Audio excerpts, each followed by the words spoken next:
రాకడ గురించి మాట్లాడే వర్తమానాలు లేవు, సిలువును గురించి మాట్లాడే వర్తమానాలు లేవు. మరి ఏ వర్తమానాలు ఉన్నాయి? అసలు వర్తమానాలే లేవు. ఊపులు ఎక్కువ వచ్చినాయి ఈ మధ్య. ఊపు, పాటలు, వర్షిప్ ఉండొచ్చండి, కానీ వర్షిప్ వాక్యాన్ని మరుగు చేసేలా ఉండకూడదు. గుర్తుపెట్టుకోండి. వర్షిప్ ఉండొచ్చు, ఆ వర్షిప్లో యథో మ్యూజిక్ ఎక్కువైపోయి వాయిస్ తక్కువైపోకూడదు. గుర్తుపెట్టుకోండి. వర్షిప్ ఉండొచ్చు, వర్డ్ ఉండాలి. వర్డ్, వాక్యం లేనప్పుడు అది పాట కాదు, వాక్యం లేనప్పుడు అది ప్రసంగం కాదు. వాక్యము పాట అయినా అది రాకడను సూచించేదై ఉండాలి. మన ఫెయిత్ డెవలప్ అవ్వాలి. ఏవి ఈరోజు విస్తరించి మాట్లాడితే వినే భక్తులేరి? ఎంటర్టైన్మెంట్ ఉండాలి. ఇప్పుడు ఇలా వస్తారు, సినిమా ఫీల్డ్లో పనిచేస్తున్న యాక్టర్ల మాదిరి ఇలా వస్తారు. అలా వచ్చినట్టునే ఇలా ఏదికి ఎక్కిన వెంటనే ఇలా ఎక్కిన వెంటనే పొగ వచ్చేస్తుంది ఈ మధ్య ఎదుకుల మీద. పొగ దేనికిరా? శ్మశానాల్లో తిరుగువారా? పొగ, అటు నుంచి పొగ, ఇటు నుంచి పొగ, ఇటు బాంబులు, చించుబుడ్లు, మతాబీలు. వెంటనే ఈ లైట్లు రంగులు మారిపోతాయి.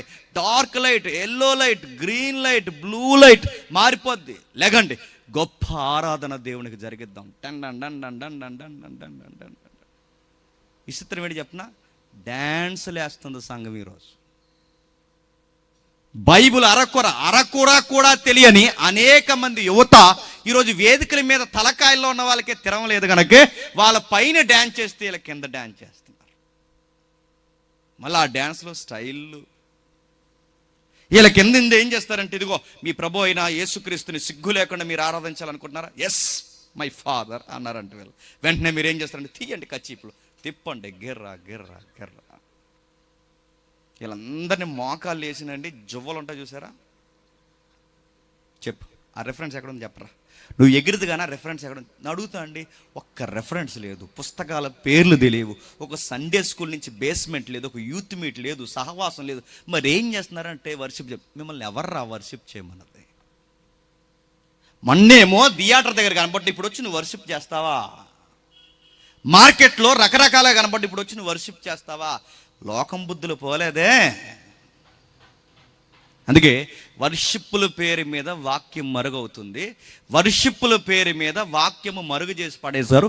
ఎక్కడ లేని ఈ విచిత్రమైన ఆరాధనలు పెరిగిపోయినాయి. ఇప్పుడు పాటలో అర్థం ఉండాలి, మాటలో అర్థం ఉండాలి, ప్రసంగంలో అర్థం ఉండాలి. వీటన్నిటికీ సరి అయిన అర్థాలు లేవు కనుకే ఈరోజు విశ్వాసికి రాకడ మీద గురి లేకుండా బతుకుతున్నాడు. రాకడు గురించి బతికేవారేరే?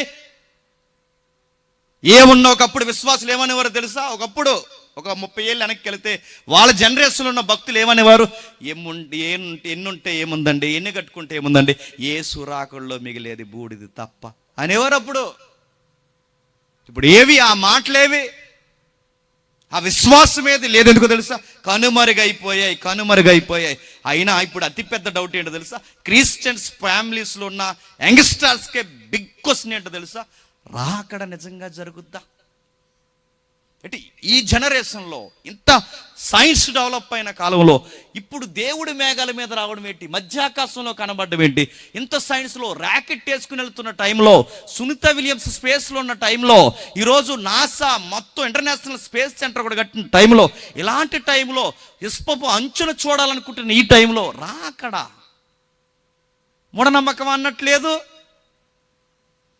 ఇలాంటి డౌట్స్ నీకు నాకే కాదు, ఫస్ట్ సెంచరీలోనే వచ్చింది. ఇలాంటి అనుమానాలు నీకు నాకే కాదు, మొదటి శతాబ్దంలో వచ్చాయి. ఆ మొదటి శతాబ్దంలో వస్తే ఇలాంటి అనుమానాలకి చెక్ పెట్టి, ఇలాంటి అనుమానాల్ని నడ్డెరగొట్టి, ఇలాంటి అనుమానాలతో పెట్టరేగిపోతున్న ఆ వంకర విశ్వాస జనాంగాన్ని కూర్చోబెట్టి కడిగి పడేయడానికి 2 పత్రికలు రాశాడు పెద్ద ఆయన. ఆ పత్రికల పేరే దశలోనిక పత్రిక.